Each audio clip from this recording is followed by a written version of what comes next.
Oh, goodbye. Goodbye. Goodbye. Good luck and good luck.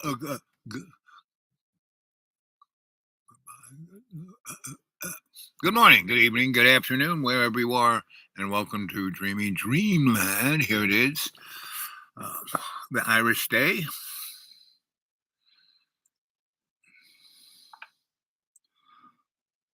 And, if you're a leprechaun, often it's hard to let go of your ego.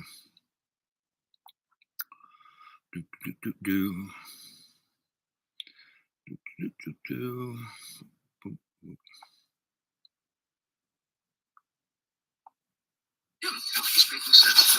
Into the children, but we talked with their grandparents and we talked animals, the whole earth. Spoke in New York at the end of January 2023. Richard Wolff, professor of economics emeritus at the University of Massachusetts, is currently a visiting professor. And all the kids were dying.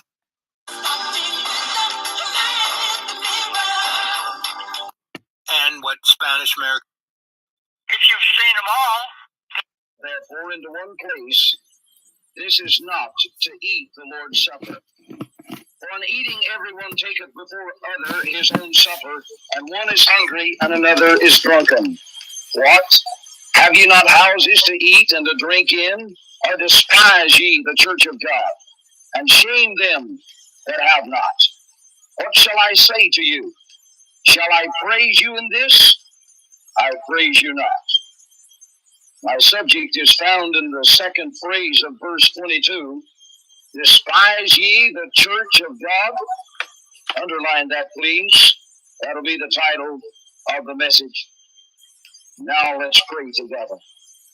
Our Father, we've gathered again to sing the songs of praise, the songs of Zion, to share in fellowship with our brothers and sisters in Christ. Without seeing it, don't do it. If you've seen it, take the time to say, here's why I'm sending it. Well, But if it's just because you want to send something that you haven't seen yourself, please don't send it. Okay, so I know I do send you stuff I look at, right? And so I don't find any specific 3 seconds of a 20-minute. Well, you can exaggerate 3 seconds, or you can make light of the point. It's a real simple point. Yeah, but my point is, I basically... and it's a valid point. So quit dismissing it like it's not. Okay.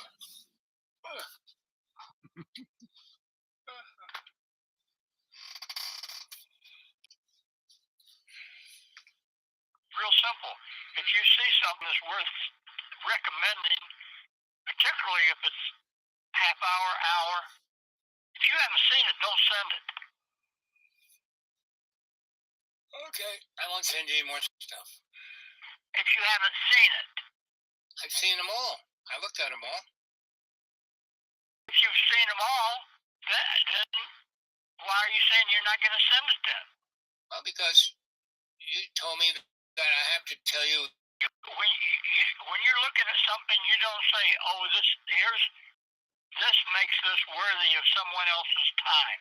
No, I say, oh, video is worth someone's time. I don't say this point or this. Well, don't check them out yourself, Al. What are you talking about? I watch them. I don't believe it. Okay, then you don't believe it. You don't have to believe it. I just don't. Okay. I mean, I've learned. How'd you learn? The elephant story a couple of minutes ago was just another example that reinforced that.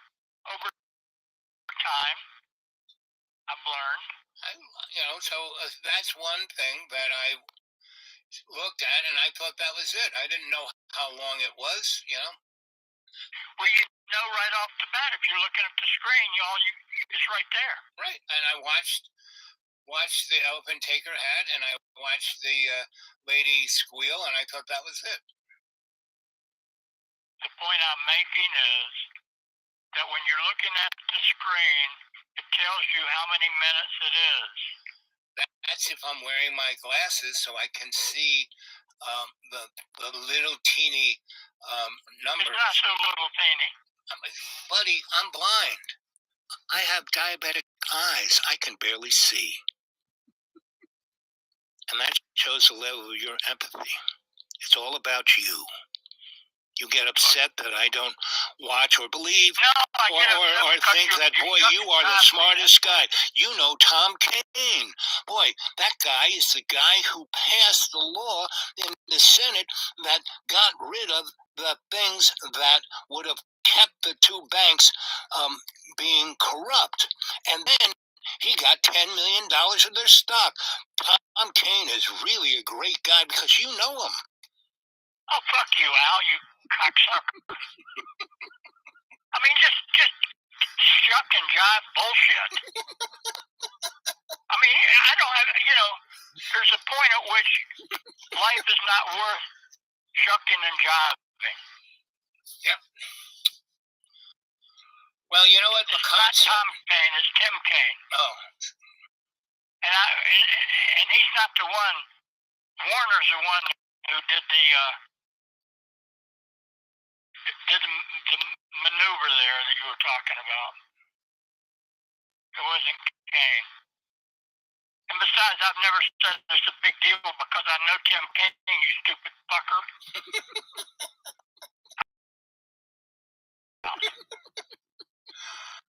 Well, I mean, it's just childishness. Okay. It's one-upsmanship. It's like silliness. It's like wasting our time. So what's important? You tell me. Well, it's usually conversations. That's where you speak, and then when you get to the point, you stop. The other person says, you've made a point, the other person responds to it. They make a point. You respond to it. It's back and forth, and out of that process, you figure out what's important. Okay, so today, what's important? Well, you didn't hear what I said. Sure I did. You say something, I listen, I give a response. You give a response to that, and then we come to a We never do that. I don't remember you ever doing that. I don't remember you ever stopping talking. I'm not talking now. Yes, you are. I don't remember you ever stopping talking after making a point. I just don't remember it. So I'm asking you now, what's important? I'm listening. Well, there are a lot of things that are important. Well, give me the top three. What's important right now is we bit off more than we can chew, and the world is going to hold us to account for it. So what did we bit off more than we can chew? More than, Korea, Vietnam, Cambodia, and all the rest, the last 70 years. What's more? Well, right now what's happening is the world is getting each time they understand better.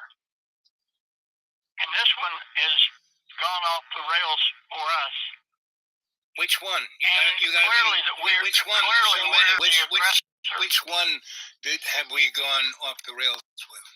Oh, you want to nitpick everything? No, right? I want to know which one. Well, okay. Now, what's your question?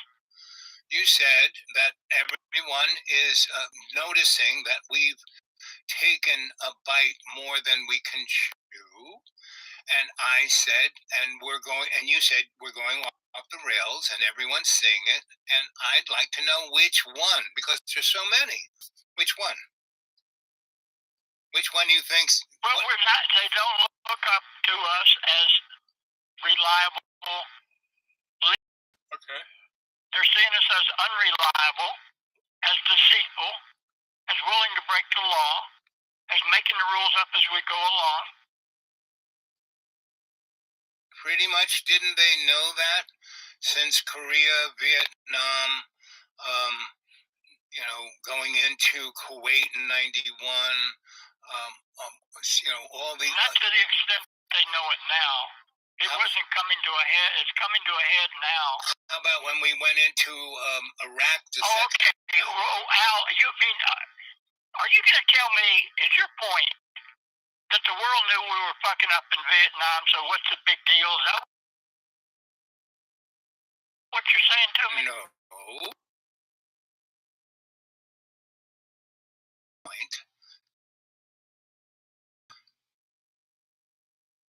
Pretty much anyone could have seen that we fucked up in Vietnam. If you read the Pentagon Papers, you knew we fucked up in Vietnam. And why we fucked up in Vietnam was just so we could control we knew that we fucked up and that we were going to, as soon as we brought people into Vietnam, we knew we were going to lose that war, but we're going to make a lot of money on heroin. We're going to be able to control different, China, Russia, a number of other things. That's why we're there, not to bring democracy there. Everyone knew we were lying about that. If you read, those papers, you knew that we lied. Most of the world didn't read those papers. Really? Pretty much any political leaders sure read them, and pretty much any, scholarly or even scholastic political science people read them. So you don't think you think I'm off base for saying the world's getting our number now more than normal? Pretty much. This is basically my point of view. Is the only reason this is coming to a head is that it is needed to rejigger the world into a reset. That Klaus, what's his name at the Davos conference is always talking about a reset. And that's where we're going. And that's why these banks are failing. Because, they've been cheating, lying, stealing, since, at least since the advent of the Federal Reserve. Because there's another thing, Federal Reserve. It is a privately owned corporation with stockholders. It has nothing to do with our government. Yet it prints our money, and our Constitution says not to do that. These are all things right in your face, and it's not just because people are starting to, it's like being brought to us, right? We are being made to feel this.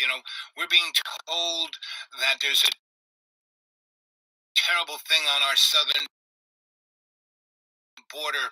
There's a million people trying to, and there's a million people from Mexico, Hispanic folk, destroying our economy. No, it's the people.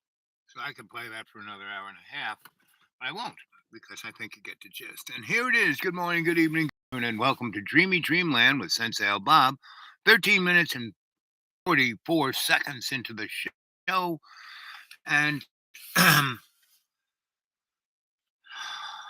so what you listen to that conversation were two egos going on, right? Now, there was that scholastic guy who thinks he knows everything because he's got a bachelor's degree in geology. That gives him, understanding of world politics because he knows Tom Kean. He met him in the elevator once, the congressional hearings. Blah, blah, blah, blah, blah. Now, when I tell you stories, I put it in context of the whole big picture, right? And he can't stand that. He wants me to go, let's see what this guy gave us, right? So, let's see.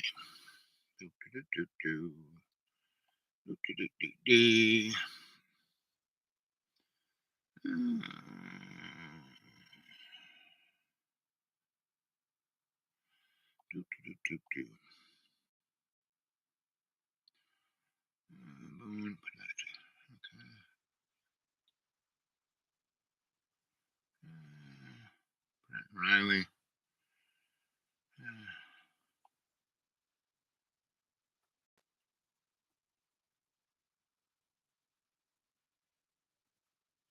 Hi, Garland Nixon here, and the U.S. empire finds itself in an interesting bind. Let's talk about the nature of that bind. Let's talk.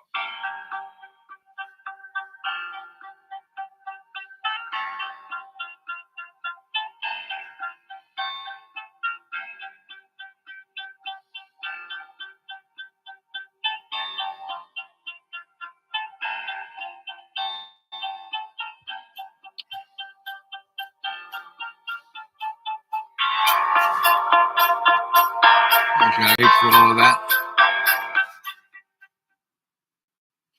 Hi, Garland here. So let's talk about this a bit. And, So how do I know how long this will this be more of a philosophical discussion. Just the camera a little bit, just a tiny till I get it right where I'm comfortable with, for whatever reason, I don't know what the heck that means. But at any rate, let's talk about the nature of the problems of the bind that the U.S. finds itself in. Here's the way I look at it. For one thing, I'll kind of use a Zen kind of perspectives here. There are things in life that can only happen organically, and the more you try to make them happen, the less likely they are to happen, right? As an example, you get in the bed and you want to go to sleep, and something is exciting happening tomorrow. You're a kid. You're going to the park. Okay, I'm gonna zip forward a little bit on this. So you're like, okay, tomorrow. So you overthrow a rock. You overthrow and if you remember, General, I can't remember, Wesley Clark.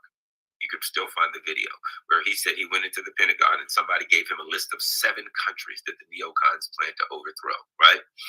So part of it was they had decided, now that we have, as they saw it, unrivaled military power, we will begin to use that unrivaled military power in the same way that Hitler.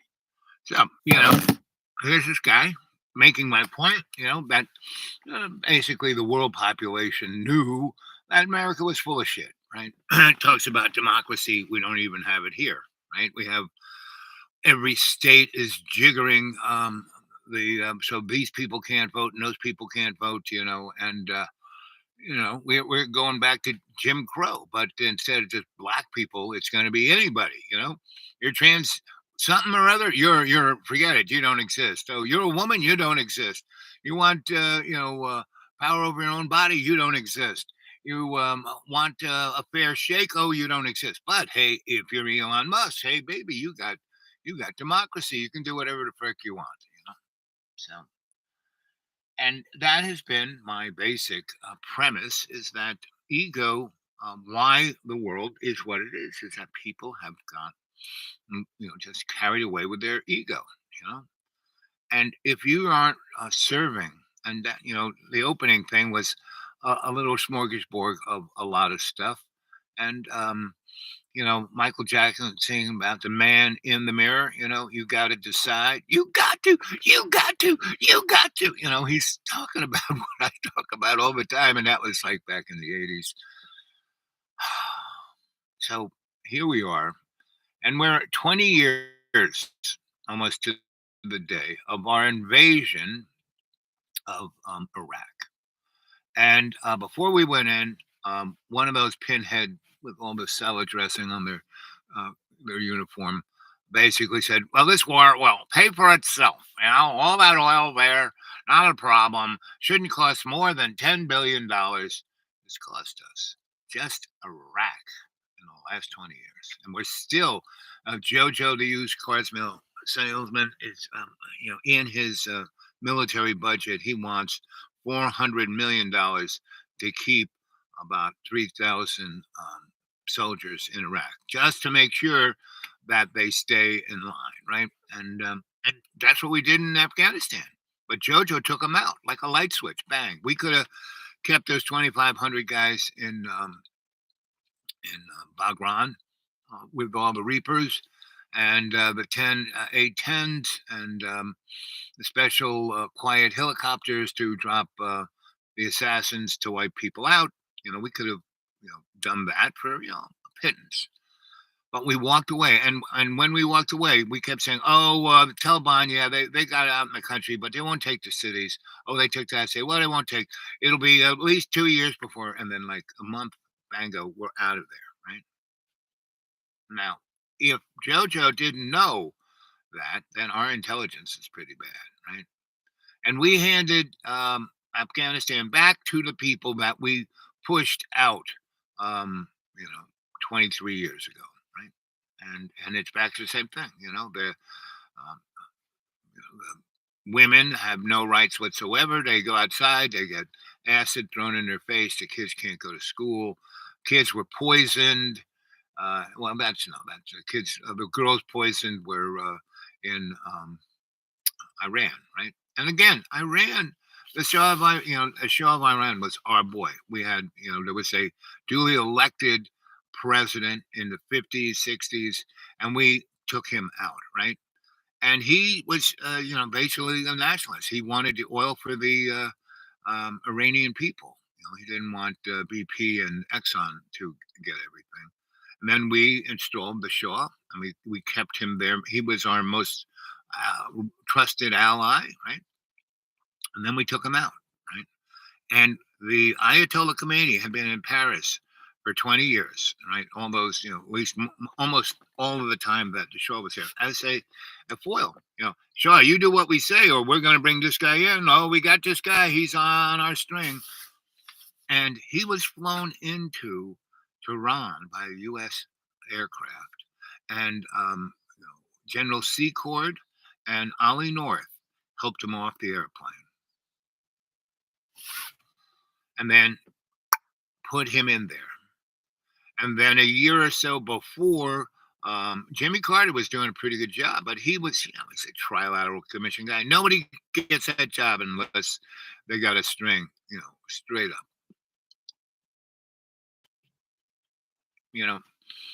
And the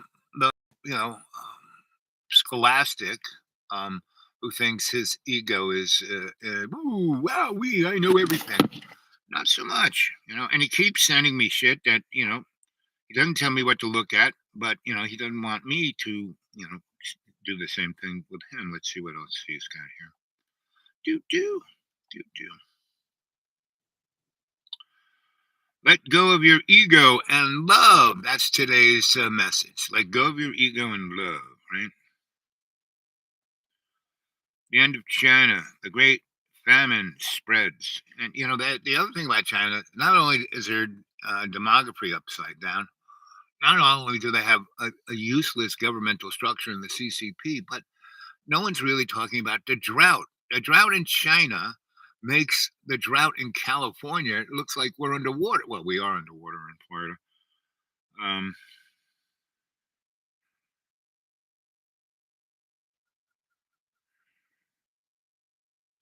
It's all over in Mariupol, Russia. Main supply link collapses. Ooh. This revolutionary dental device is saving Americans thousands of dollars. Oh my God, it's a dildo. It helps get rid of. Now these guys are straight up propaganda, but within propaganda is information that you should look at. Good old Goebbels said propaganda works with 60% truth, 40%. You can support us by subscribing. Mariupol has become the most heavily bombed and damaged city in Ukraine's war with Russia. The city has suffered the brunt of constant Russian attacks. Geographically, Mariupol occupies a very small area on the map, but it now stubbornly stands in the way of the Russian forces that are surging out of the Crimean Peninsula. So from a military point of view, Mariupol is the last territory that the Russians need to secure a land corridor from Russia to Crimea. We remember that there was a very serious effort by the Russian army to capture this area.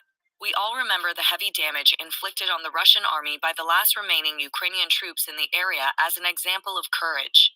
Moreover, this city has long been a strategically important port on the Sea of Azov, part of the Black Sea. For 8 years since Moscow's illegal annexation of Crimea in 2014, the city has been under constant threat from Russian forces on the peninsula and pro-Kremlin separatists in the self-proclaimed republics of Donetsk and Luhansk. These days, the Russians are focused on Mariupol to create a land corridor between Crimea and the east, and to paralyze the Ukrainian economy by blocking exports from the besieged port. This scenario could have been realized if Odessa had been captured along with Mariupol. Unexplained explosions occurred at Russian military assets in Mariupol. There have been at least 15 explosions in the past 10 days around Mariupol, which is about 80 kilometers from the front lines. Among the areas caught in the blasts are 2 Russian ammunition depots at the airport in Mariupol, 2 fuel depots, Russian military bases, and the port area. Mariupol, which has become a city surrounded by black smoke with the last attacks of the Ukrainian forces, has started to get out of the control of the Russian forces these days. With these latest explosions, the Russians are experiencing the beginning of the end in Mariupol. Explosions in the port area are particularly important here. Russian forces use the city as an important logistical support point. Mariupol port is the most critical region on the Sea of Azov, both economically and militarily. Forget about Black Lives Matter. Democrats have a new cause. Bankers' lives matter. The big story this week was, of course, Silicon Valley Bank and the way the Biden administration rushed to give this august financial institution a bailout that no one was allowed to call a bailout. Now, I've been saying for years that wokeness and free money were going to be the ruin of us all. And you know what? I'm afraid I'm now a little closer to being proven right. This week, the headlines were dominated by the news that the West Coast financial institution had fallen due to a combination of bad management, bad choices, and the fact that the long-term U.S. Treasury bonds the bank had loaded up on kept dropping in value with each interest rate rise. That means the rich I guys' know, money right? got worse. Who knew that essentially betting on the financial performance of the Biden administration would have been a bad idea? Well, this is Democracy Now!, democracynow.org, The War and Peace Report. I'm Amy Goodman in New York, joined by Democracy Now!'s Juan Gonzalez in Chicago. Hi, Juan.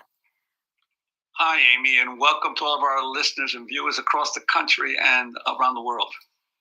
We begin today's show looking at increasing tensions between the United States and Russia. On Tuesday, a U.S. MQ-9 Reaper drone crashed into the Black Sea about 75 miles off the coast of Crimea. The Biden administration says 2 Russian fighter jets intercepted the drone, and then one of the jets clipped the drone's propeller, forcing the U.S. to down the damaged drone. Russia admitted its jets intercepted the drone, but said there was no direct contact and that the drone crashed on its own after making a sharp turn. Pentagon Press Secretary Brigadier General Pat Ryder spoke at a news conference Tuesday. What we saw, again, were fighter aircraft dumping fuel in front of this UAV, and then getting so close to the aircraft it actually damaged the propeller on the MQ-9. We assessed that it Do you trust that guy? Oh my God, come on. People have known that our government has been corrupt since the revolution. It was a done deal. But, American, the English had the most badass military in the world at the time, overgunned, over everything. The little George Washington lost every battle he had, and then he went to the war. How come? Because the special relationship was being manufactured, where the United States would do whatever England said, and we would have the illusion of being free, right? And the country was so gigantic, the few white people that were here, they could just go off into the hinterlands and kill Indians, and that was fine until we started to get our industrial act together, right? And the South had their slaves, so that was like printing free money. It's, the Southern slavery is extremely, you can put right together with the Federal Reserve, because we're in slavery to the Federal Reserve, and they are making money just like the slave owners did off the backs of the slaves. Again, all of this is ego. And what's interesting about the black folk for the 100, 200 years before the Civil War was that they turned their angst of being slaves into creativity. They were creating, co-creating with love, right? All the music, all the art, all the architecture, everything that is, our culture is mostly black. right? I hate to tell you that, white people, but that's true, you know. And not to say the white folk didn't have anything put in, but you have to realize that the white folk, you know, the North had their own slaves. They were called Irish immigrants, and then they were called Italian immigrants, then German immigrants, and they were treated. The black folk were treated like, you know, they were owned like property, like a tractor, whereas the immigrants in the North were cogs in a machine, used until they weren't worthy of anything and thrown out. And I was talking to the scholastic um, moron, SM, right? SM. That's what we're going to call him. You know, I'm like Donald Trump. I think up great little nicknames for folks. You know, there's, you know, Colonel Sanders, the cockroaches, SM, right? And I'm sure that's what his sexual preference is too. You know, so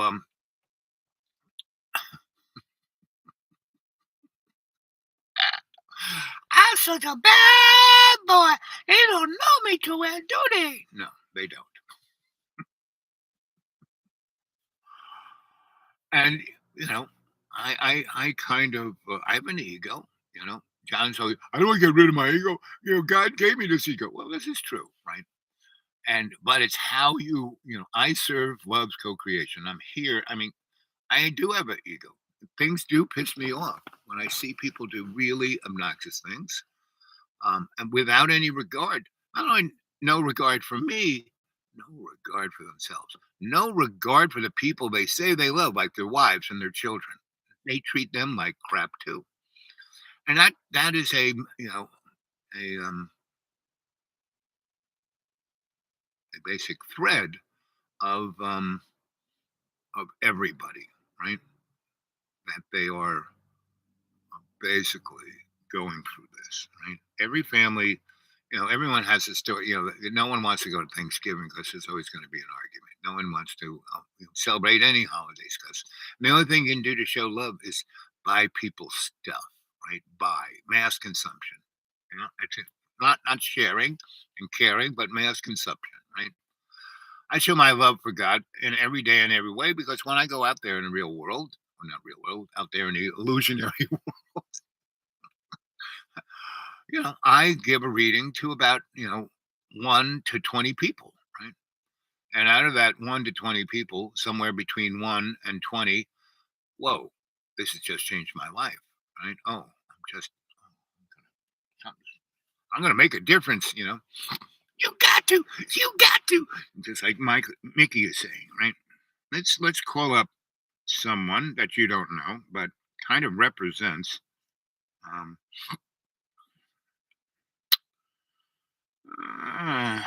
let's see.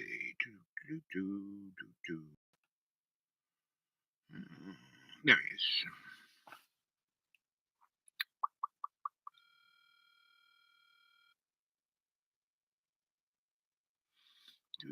Do.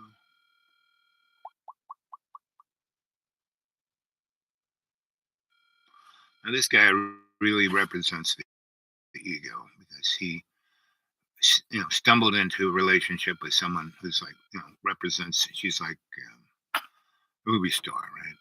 And he just wants to possess her. Right? Let's see. He's not picking up. Let's see if the voice box is coming.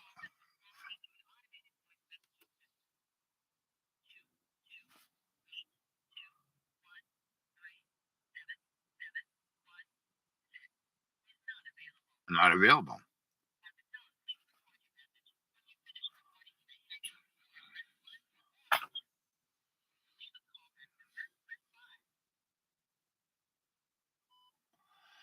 Hey there, buddy. It's me, your Sensei Al Bob, and I'm just seeing how you're doing. How you doing with the conscious intent I am, right? And when you really go into state, right?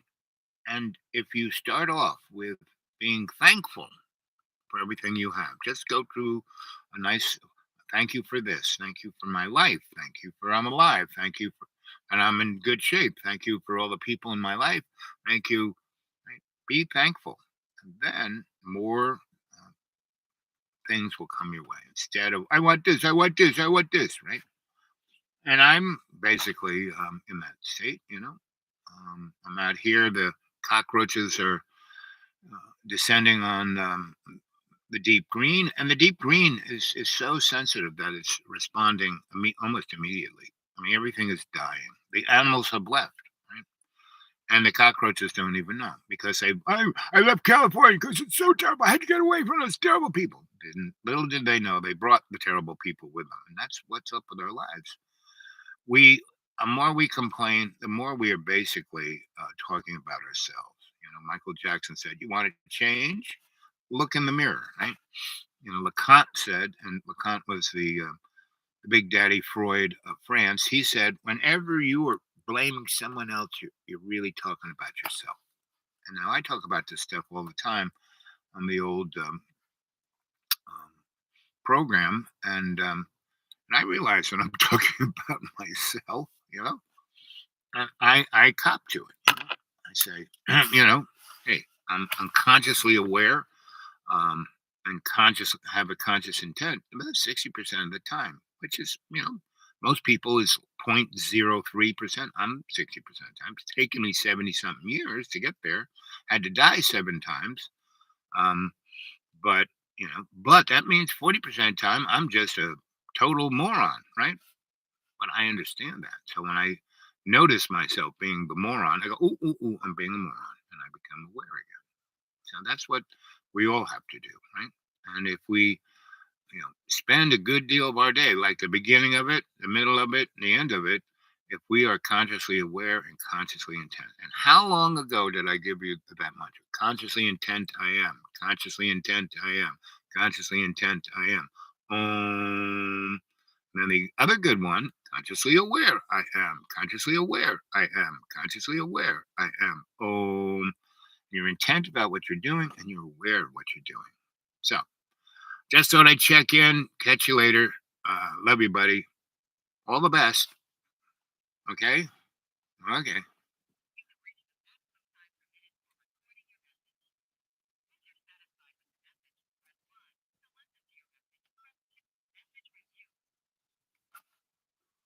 Hey there, buddy. It's me, Sensei Al Bob, and I'm just seeing how you're doing. How you doing with the conscious intent I am, right? And when you really go into state, right? And if you start off with being thankful for everything you have, just go through a nice thank you for this, thank you for my life, thank you for I'm alive, thank you for and I'm in good shape, thank you for all the people in my life, thank you. Be thankful. Then more things will come your way instead of I want this, I want this, I want this, right? And I'm basically in that state, you know. Out here, the cockroaches are descending on the deep green, and the deep green is so sensitive that it's responding almost immediately. I mean, everything is dying. The animals have left, right? And the cockroaches don't even know because I left California because it's so terrible. I had to get away from those terrible people. Little did they know they brought the terrible people with them. That's what's up with our lives. The more we complain, the more we are basically talking about ourselves. Now, Michael Jackson said, "You want to change? Look in the mirror." Right? Now, Lacan said, and Lacan was the Big Daddy Freud of France. He said, "Whenever you are blaming someone else, you're really talking about yourself." And now I talk about this stuff all the time on the old program, and I realize when I'm talking about myself, you know, I copy. Hey, are you there? Hey, honey bun. Hey. Hey. So I was just leaving you a message and you called back. So that's good. I can talk to you in real time. Yeah. So how you doing? I'm doing. Okay. Just doing. So I was talking to you on the message. I don't know if it will get you or it will. But anyway, what were the two little mantras I gave you? Just do. No, well, Your that's best. the conscious intent I am, right, and conscious aware I am, right. And that's really the conscious aware I am. I tell people who I see that things get in their grill that they should look down the road 2 or 3 blocks and just get out of harm's way. But the real conscious aware I am is about ourselves. Michael Jackson had a great song about you want change, look in the mirror. Right. So Okay. anyway, and that's me. I gotta look in the mirror I'm kind of consciously aware and consciously intent 60% of the time, but the other 40, I'm a moron. And the conscious awareness, I'm more. Okay, you still there? Yeah. Okay. Anyway, and the other thing about when we pray, if you start off with our prayer with appreciation, thank you for this, thank you for that, because man, it's a great blessing we're even here. So that's it's a pretty simple thing. Be grateful that what you've got, and be consciously aware of what you got. Have a conscious intent of being grateful for what you got, and your life will be a lot better than what it started out before you started doing that. Right. So that's about it. So Some days I get it, some days not so good. yeah. Oh no, I have the same thing. I have a lot of stressors. I have no money. I live on nothing, and I set my life up to do it. And now all the cockroaches from California, Florida, New Jersey, Charlotte, North Carolina, you name it, are all coming up here. Oh, the people! I'm getting away from all that terrible stuff. Little do they know, the terrible stuff is the stuff they're bringing with them, and so their lives suck as much here as they did in those other places, right? And they, don't take any. So I'm surrounded by it. So what deep green is? It's this little postage stamp with about 30 lots. And when no one was here, it was like a nature preserve. Now all these lots have been sold 3 or 4 times already in the last 2 years, and people are coming in to build their houses, and they're realizing when they build their house, you know how steep it is. It's like their foundation is going to cost 10 times what their lot costs them, right? That's right. And so they're trying to get rid of me. Oh, you're not one of us. Get out, And I've been here longer than anybody. So I have stressors, and I set this up. You know how much it costs me to be in the deep green? $106 a year. When I started, it was $18 a year. So that's, and where could I go to, if I had to pay rent, at least I could, like $400 or $500 a month. I can't, that's everything I live on. I couldn't do that. So anyway, but the place is being poisoned, and it won't be safe to live here in another few years, right? The trees are falling down. Like there's this one tree that I'm looking at right now, and it's going to fall down and crush this guy's car. And all the trees are dying because it's a very sensitive place, and it's picking up on all of this.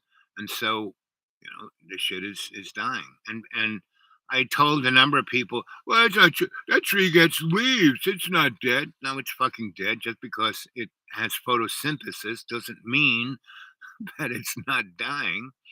So, so as we're talking about this, I'm just watching this tree. It probably will fall in our conversation, but it may not, because it's been that way for at least a year. But anyway, that's what we have to be aware of the falling trees in our life, and not let them, crush us, right? And if we're consciously aware, you can see it, stay out of it. And every now and then, at 40% of the time, you're not seeing it, and you get whacked, right? So, right, yeah. But the thing is, if you don't take it as a personal affront, then it's not so bad. You just okay, you like rub your head and say, well, I'm not dead, and boy, that's a big lump. But I won't do that again, right? So the thing is, we have a tendency to do the same stupid thing over and over and over again. So, and we'll continue to get that lump on our head until we realize, I shouldn't do that again. So you're a young guy. You got more than half your life left. You shouldn't be stressing over that this or that ain't working out for you at the moment. You should just look at it. What lesson do I have to learn from this? You know? It's, it'll be all right. Oh yeah, I mean, it'll be I all have no right. doubt. Yep. You know, I don't have any doubt in it. You know, if I was meant to be dead, I'd be dead. Yeah, You know? yeah, but that's and you're still not dead. But the real deal is we're put here in this life to learn. We're in a sandbox. That's what this is about. It's not getting to a finish line. Uh-huh. There is no finish line. Right. So whatever you and Miss Mississippi there, you guys should never lose your friendship, right? Right. And that's more important than any other kind of illusion of whatever relationship you thought or think you want. Because my outlook, I've had plenty of people in my life. A lot of them died.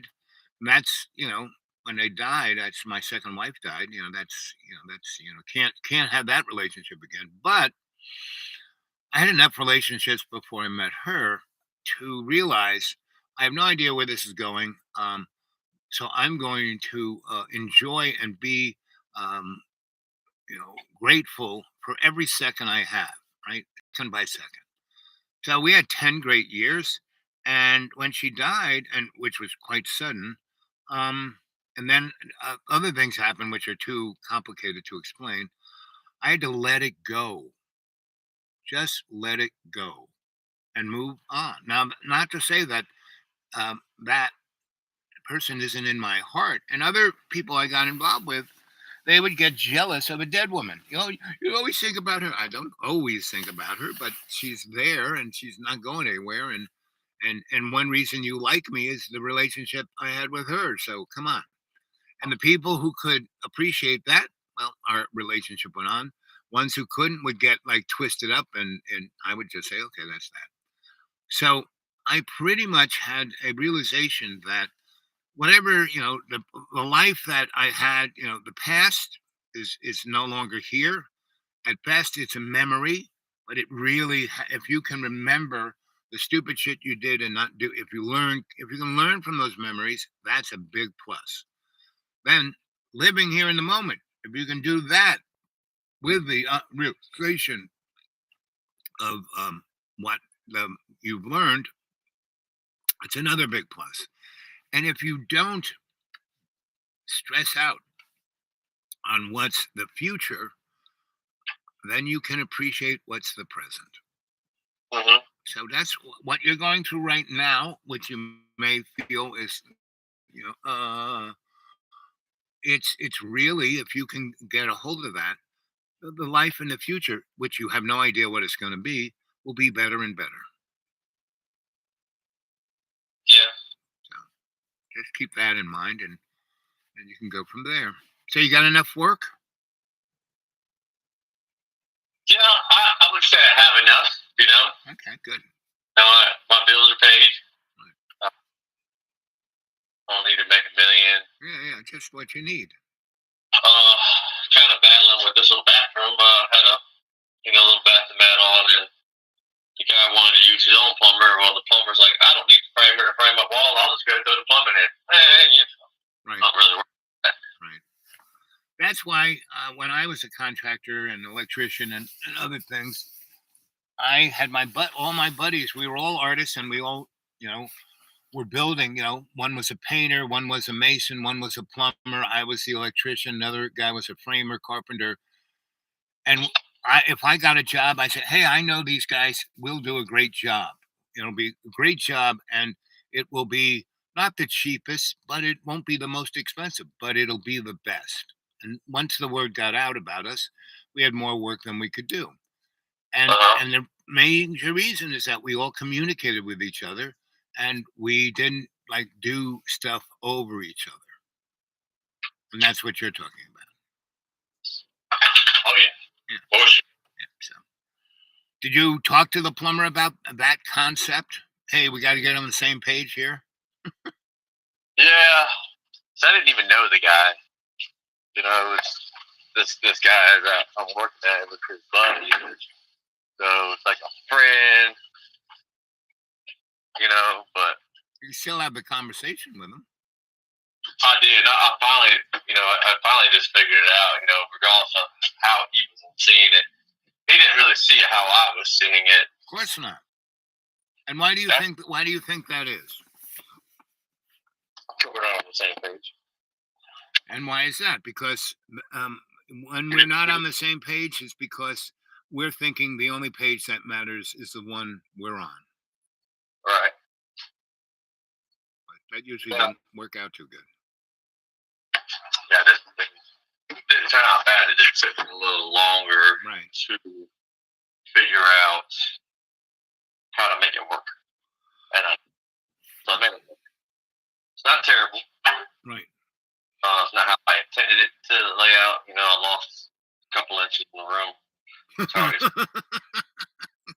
Well, you didn't lose it. The client did. And the client got the plumber. So he basically is paying for it. Correct. It kind of was what it is, and that we could have done any different. That would have not taken that much time. Right. Well, and remember, I was talking to you last time about writing a real specific contract, Mm-hmm. And in my contract, I would say, hey, if you're not going to use this team I'm offering you, that's fine. But, if I say that I'm going to do this by this date, and because of this contractor, it doesn't happen. It's not my fault, right? And you have to pay for the difference. And you have to pay me for my time wasted. And I had a great office manager, and she was so anal retentive. She made charts and lists and stuff that you could take to the court, And so you have to do that. But once you start doing that in business, everything kind of works out. Then you don't stress over it. You don't worry about it because you're going, okay, that's fine. I'm just making more money now. Right. So these are things you learn, and then you move forward, and you do better and better, right? Instead of doing the same thing over and over and getting the semi mediocre outcome, right? Right. Well, I just heard your little cut saw go, so Yeah. I want you to be consciously intent. But I just wanted to reach out to you and see how you were doing, and you're doing fine. Just conscious intent I am, and conscious awareness I am. And One step at a time, man. yeah. I'll bring it back around. I always do. Yeah, you're a good guy. You're a good guy, JP. So you don't. It's all good, right? And especially if you can learn from the experience. You learn no matter what the experience is. I've died 7 times, and I bet, well, that was good. I learned something. Don't step in front of that bus. Don't do that. Don't step in front of the bus, right? So, Right. So I've learned that, and so I don't do that anymore. I'll be there. Okay, buddy. I'm just gonna let you go so you can focus on what you're doing. I appreciate it, Al. Okay. Later, but so it's one of my adepts, and he knows what it is more than. So his story is, I met his sweetie 2 years before he did, right? And they're down in Mississippi, and so I gave her a reading, and that she was like this, and then we were, I was out in the woods, and I had my hammock, and I said, here, just lie in this and say, conscious of where I am, conscious of where I am, conscious of where I am. Just keep saying that until something happens. And she was, boing! And took her about half an hour or so. And in that time, and her friend was over there with this other dude, and they were just blabbing. And I was making, a meal for us, right? Out there in the middle of nothing. What stuff that I just had around, right? And nothing brand spanking new and nothing really, like the styrofoam cup I had used 50 times already. So it was tinged with coffee and gook, but I cleaned it out. Anyway, so she came down and said, "And you're hungry now, aren't you?" And she goes, "Yeah, I'm famished," because she had this, spiritual, psychic, emotional experience, and that can burn up a lot of energy, and especially the dark energy, right? And so she was hungry. She was ravenous to put something in its place. So I gave her. Wow, this. She's looking at it. She's looking at where I'm cooking. She goes, "You made this?" I said, "Yeah, just right here, right now." Right from the stuff I had kicking around. This is amazingly, because she's a chef, right? So she's like, "Oh." And then she offered her friend, "You got to taste this." And the girl looked at the styrofoam cup and the plastic spoon and said, "Nah, I'm not going to. It's And she said it to the other guy, and he goes, "Oh, I will move." And they're all restaurant people. And but this girl is a chef, so she's like, "Wow." And the other girl and the guy wanted to get off to some tourist attraction, and they were like looking at their watch, wanting to get there. And this other girl was like, just had this, physical, spiritual, emotional raison d'etre of her life, in a hammock in a sacred place. And she realized that where I had put the hammock was a sacred place in this middle of where people are camping out.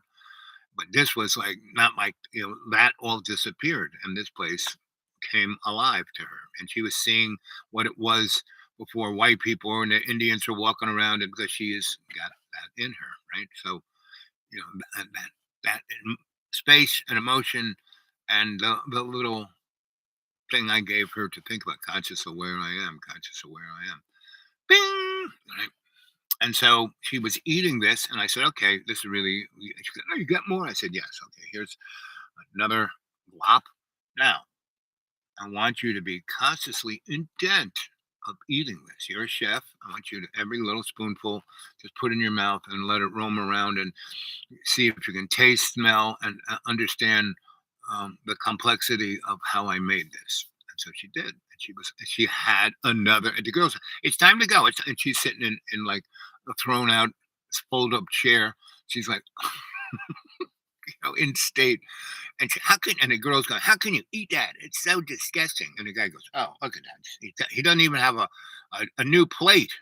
I said, "Yeah, I've recycled that styrofoam cup about 50 times." He goes, That's terrible, almost criminal." I said, and he went off on that, right? And this girl is just on another stage. So anyway, they finally like, "Come on, you finished that. Let's go." She goes, "Can I have another?" "Guys, you should really taste this." And so I gave her a third cup, right? She kept the styrofoam cup and the spoon, and I went out and I got A Course in Miracles, and I have it like in flashcards. So I just kind of did a little meditation, picked out 10 cards, and kind of did this and said, "Pick one." She picked it, right? And it said, "Let go of your ego and love," right? And so she's, whoa. And so she's been reading that virtually every day. And she went off and got the Course in Miracles. She's been reading that. And, and in a way, JP, so they stumbled into each other. She was working at a restaurant, and he stumbled into her. And they had like, 3 or 4 months of like, and that's pretty much it. You meet somebody who is your spark, that spark is pretty strong, right? As most people, feel that way about.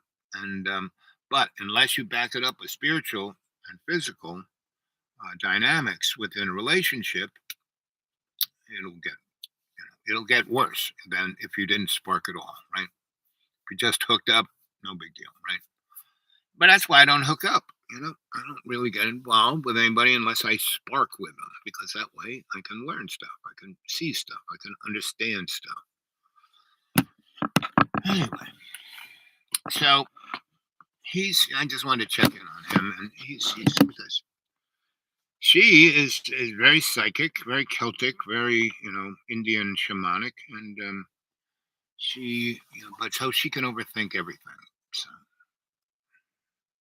in a lot of ways, she isn't as she likes to blame him, but really he just loves her and wants her forever, right? Hi, and welcome back to another Lake Mead and Colorado River Watch update. Mhm. Here are your highlights for March 2023. We head into the spring season this year with many mountains full of snow and many smaller reservoirs near capacity. Some viewers have asked if all these extreme weather events have been impacting the drought conditions at the lake. Unfortunately, neither Mead nor Powell will be much affected by all this. Let's start with the news of the week. Not the collapse of the Silicon Valley Bank, but an event that occurred at the same time that the collapse did. Look at these guys. The conflagration, if you will, between an American drone and two Russian fighter pilots over the Black Sea. We can talk about whether the timing is a coincidence after you tell us your understanding of what happened 10,000 feet above the water.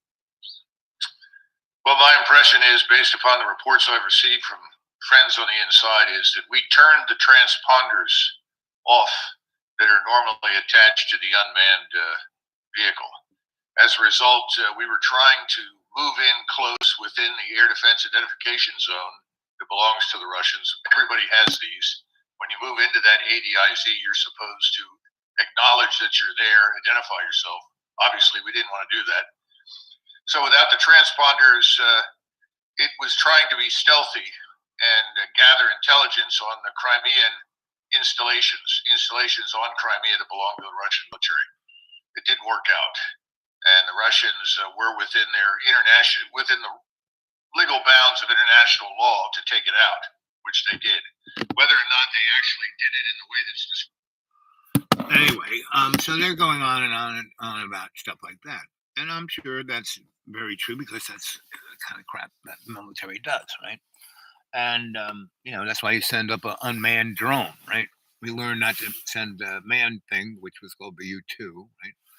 So we do that, and because it's obvious, if Ukraine is going to have any dynamic to get Russia to get out of Ukraine, they're gonna have to take Crimea back, right? Because if they just stop fighting right now, and Russia gets to keep what they got, it's 20% of the Ukraine and a good chunk of the Black Sea. And with Russia controlling that, at any time, Russia can screw with the Ukraine, right? And it's back at what this is, right? So anyway, they're going to keep fighting this war until one or the other side is either totally dead or gives up, right? And it's not going to be the Ukrainians. They're going to fight to the last Ukrainian, because that's their psychology. That's where they're at, right? And that's the one thing that has enabled them to, be, they are a military force that is 1/100th of Russia. And they're, going toe to toe with Russia, right? If you know anything about historical dynamics of the way Russia fights a war, or the way war is, Russia's going to win this, but it'll take 10 years. And just, look at Russia fighting, the Taliban, the Mujahideen in Afghanistan for 10 years, right? It basically brought down the Soviet Union. So if Russia keeps losing as many people as they're losing now, even taking them out of jails, it's going to have political consequences in Russia. And in Russia, what happens is the Russian people can put up with almost anything, especially if they can compare it from, back then things really sucked. No, it sucks, but not as bad as that. So as long as it doesn't suck as bad as that, they can put up with it. But once it gets past that, and then lots of, something to the order of 170,000 Russians have either died or been seriously wounded, and they're from all over Russia, so they're not just from Moscow, right? So, but the more that happens, and the more they go after getting people to fight the war, and like throwing them in jail or shooting them in the head because they're not going to go off to war, well, that's when, and they get totally lied to all the time, and we get lied to all the time. Everyone gets lied to all the time. But at least we can, and everyone in their own country knows when their government is lying to them. They know. So may not know the facts, and that's why I look at everything. Not like SM there looks at only what he wants to look at to prove that he is so smart, right? So you heard the opening thing where I just, he don't know me too well, do he? Because he's known me 20 years, and for 20 years he's trying to prove to me that he's smarter, right? He's better. Because he's a trust fund baby. He doesn't really work. I was talking to him last night. I said, so did you have a job where people have treated you like crap? He said, no. He goes, oh, that doesn't happen. I said, no. I said, did you ever work in a fast food restaurant? He goes, oh, no. I said, did you ever into McDonald's? Do you ever look at how, what's going on in the kitchen? He goes, no, why would I do that? I just I drive through. And I say, even when you're through, you can kind of see what's going on in the kitchen. Do you ever get any sense? No, I just get my cheeseburger. Okay. And I said, you ever have a job like that? No. Right? Did you ever have a really shitty job? No. I said, so what did you ever have a job as? He goes, well, when I was a kid, I was a paper boy. I said, so you're an entrepreneur? Because paper boys, they're entrepreneurs, right? They're not, there aren't a lot of people who want to be paper boy. Not any want to get up at 5 a.m, go down no matter what the weather is, and get a bag full of papers and then deliver them. Well, kids do that because they're getting like 30 cents a paper. And if they have, like in their neighborhood, let's say they have, let's just say they have 10 papers to, within 15 minutes of going, getting the paper and delivering them, they made $3, right? And they get the $3. They're not paying taxes, right? And so, and they get tips, right? And Christmas time, they do pretty good. And when I was a kid, it was a period of time when we lived in a place that was perfect for being a paper boy. And a friend of mine was a paper boy. We were in 6th grade. He goes, man, I need help. I said, help? He said, yeah, I have 100 papers to deliver. And I said, fine, I'll help you out. So I helped him out. And he gave me, I went there one day and he gave me $20. I said, how much are you getting? I said, I just delivered 40 of these and you're giving me $20. It took me an hour. $20. This is like 1965, 4, somewhere around there. 4, maybe. It was just after Kennedy got shot. And he goes, yeah. And so I because I went with him on a bike to pick him up, I said to the guy, so I can do some more other than the ones I'm helping him out with. And so he said, fine. There's a section over here. So I took an hour every morning, got up at 5, and got finished at 6, and then rode. I would have $30 a day. That was more than my friend's father, who was a telephone man, made. I worked 1 hour. I was an entrepreneur. So this guy, SM, that's the only job he had. Then he went, to private school. Then he went to college. And his parents gave him, not just paid for the college and everything, they gave him,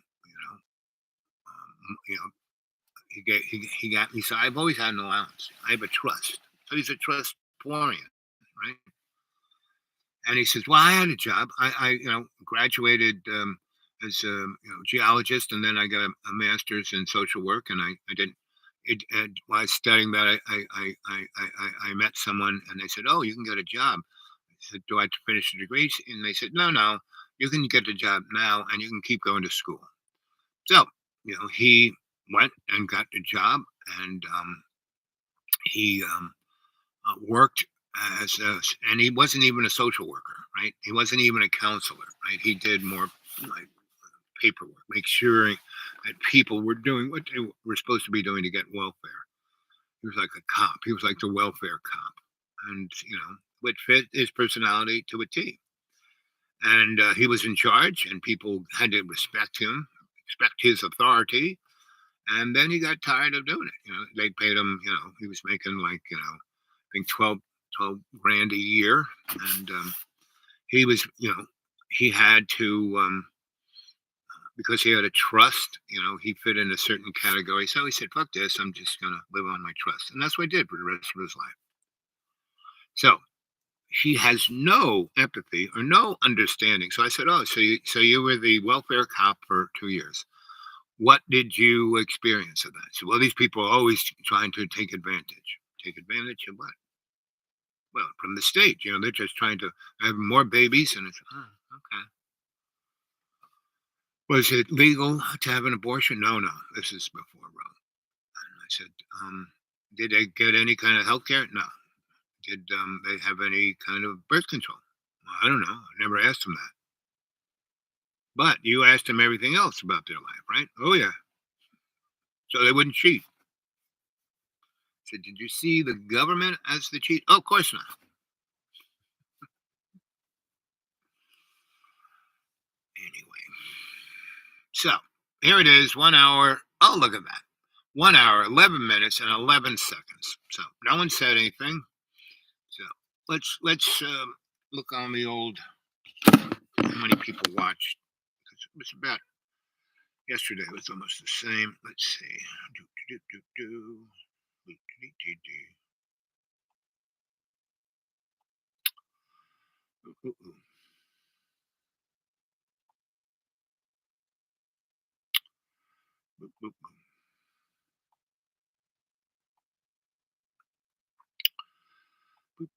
Boo.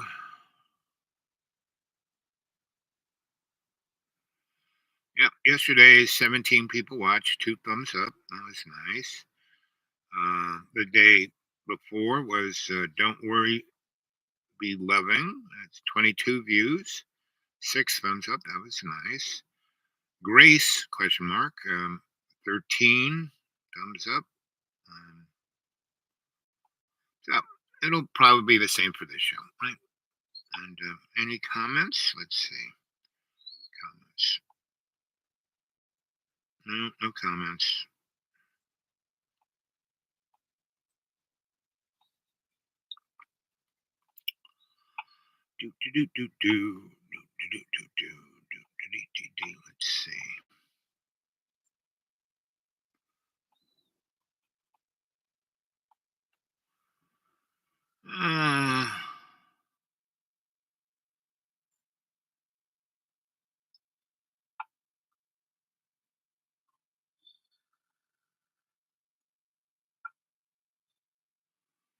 "31 seconds ago."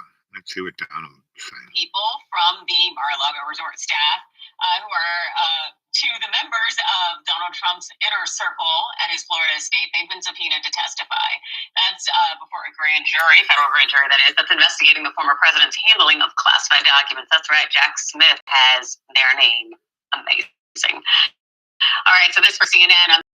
Communications aide Margot Martin, not Mar-a-Lago Martin, who worked in the White House and then moved with Trump to Florida, appeared before the grand jury in Washington, D.C. One of special counsel Jack Smith's senior-most prosecutors was involved in the interview. Smith has sought testimony from a range of people close to Trump, from his own attorneys who represent him in the matter to staffers who work on the grounds of Mar-a-Lago, including a housekeeper and restaurant servers.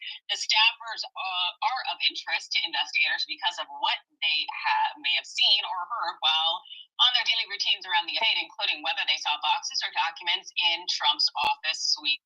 That's exactly who I think Trump thought he was hiring. Margot Martindale, she's great as Aunt Lydia. That's handout. No, she's one of those people. She was in the Americans. We're all Americans. I love Americans. And then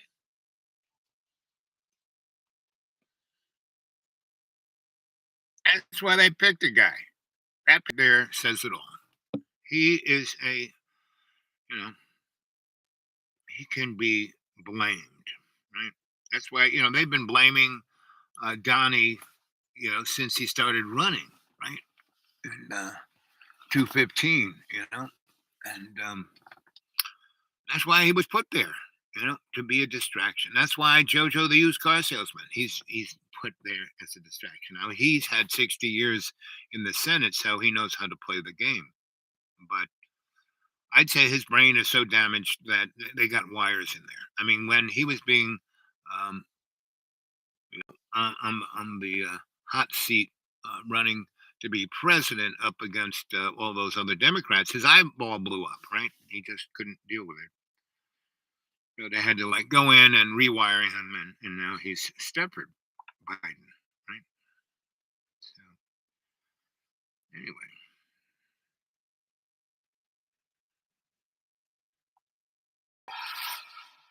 Shocking admission from President Biden's Border Patrol chief admitting to members of Congress that the situation at our southern border is out of control. Out of control.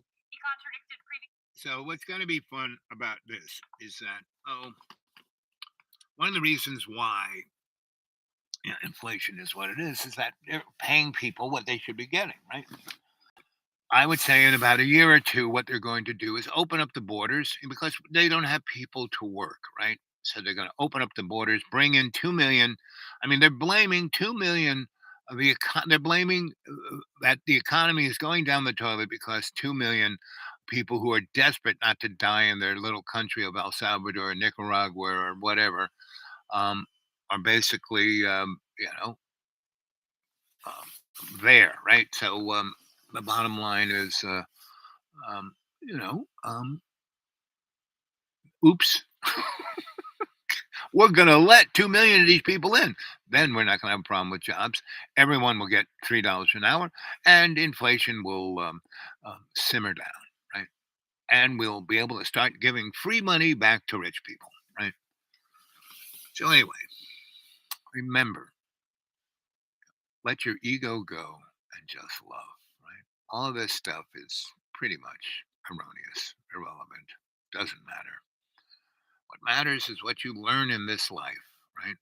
To be a servant to love's co-creation, in every day, in every way, bring the peace of the earth. That means Jesus Christ. And, not in a religious sense, but in a spiritual sense, right? That sense of Jesus is unconditional love, right? Which is God, right? Which is love's co-creation. So let's see you do something interesting, right? With your life, right? Why don't you serve? You got to let go of your ego. Look in the mirror and love yourself, and then love everybody else. Okay? So in every day, in every way, you got to look in that mirror, right? Okay. Well, I hope you're enjoying these shows. It seems that some of you are. And anyway, if you want to put something in the old PayPal, I truly appreciate it. The dudewake42 at Gmail, dudewake42 at Gmail, dudewake42 at Gmail. Okay? Okay.